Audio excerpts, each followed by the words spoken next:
Hello, British literature students. Welcome to the 5th week of the spring 2017 semester. Alright, so there's two main things I want to go over. But first of all, I'm making this video on Sunday afternoon, so we don't quite know the result of this game yet. But I feel confident that whenever you watch this video, Falcons will be the reigning Super Bowl champions. Alright, so remember, I made this video on Sunday if it doesn't come true, but I'm pretty confident it'll come true. Alright. Next week I'll go back to wearing my collared shirts. But this week, rise up! Okay, now that we got that out of the way, let's talk a little bit about two things. First of all, most of you still are not doing your discussion postings weekly yet. You need to check your grades because right now you're carrying an F if you're not doing your discussion postings. You've got to get those discussion postings done. You don't want to fall behind because then you'll have a lot of reading to do and then a lot of writing to do on top of that. And that's especially true in the online classes because there are some weeks, like last week, where I have you do 2 postings in a week because the readings are so different that I can't really tie them together. Luckily, there's only one posting for this week. Now, what I want you to understand about what I'm asking for in that posting is this. I want you to do almost like a... Did you see my dog just leave the screen? That's my little Jack Russell. Nevertheless,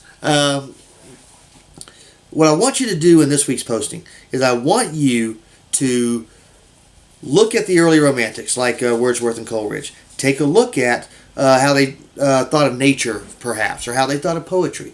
And especially with nature, though, because they thought nature was gentle, nature was a provider of everything we need, like food and light and warmth and things like that. The late romantics, such as Byron and Shelley, were not very fond of seeing nature as God is everywhere. In fact, they were actually kind of atheists. But they saw nature as being indifferent to the existence of man and thinking that perhaps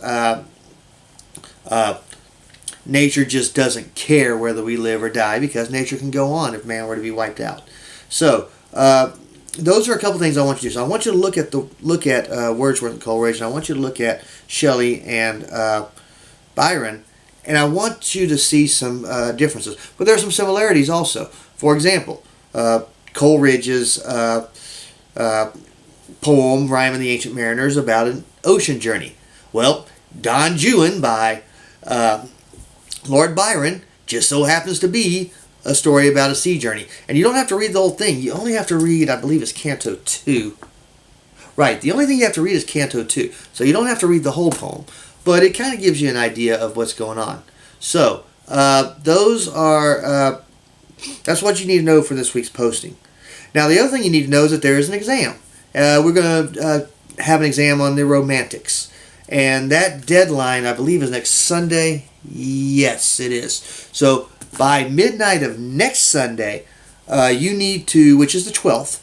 So by midnight of February the 12th, you need to have taken that exam. The way you get there is through the quizzes tab on top of the page. So you go into quizzes. The romanticism exam should be the only one that's available to you. It will shut down at the stroke of midnight next Sunday night. So when next Sunday turns into next Monday, that exam will be shut down and you won't be able to take it. So you need to do it. It's pretty much multiple choice throughout. There's some general knowledge questions and then there are some direct quotations. It is open book since you're at home and I'm not going to, go to your house and watch you take the exam. But understand that there's also a study sheet. I've got a study guide, and it's in the, I want to say, the assignments folder of, look for it. I think it's going to be in the assignments folder of the D2L page. So that study sheet will tell you what concepts you're going to need to understand in order to do well on this exam. You won't need to know anything about prior to romanticism. So all that stuff you took on that pre-1800 quiz, that's not a part of this exam. We're picking it up with Wordsworth and Coleridge and the French Revolution, and we're going through to Shelley and Byron. So yes, even though they're this week's readings, they will be on the exam also. So make sure you take that. I'd block off about an hour. You probably won't even need half an hour really, but block off about an hour where you're going to be uninterrupted, because once you sign out of that exam, it's submitted. It's done. You can't retake the test. So make sure that you get that done. All right, so The posting on the late Romantics, understand what the question is. I want you to compare and contrast them to the earlier Romantics. There's some contrast like their views of nature, and there's some comparisons like, say, Coleridge and Byron on the boat journeys and such. And there are other things you can compare and contrast too, if you look hard enough. And make sure you take the exam. Get that done by next Sunday, because I won't open up the exam for anybody that missed it.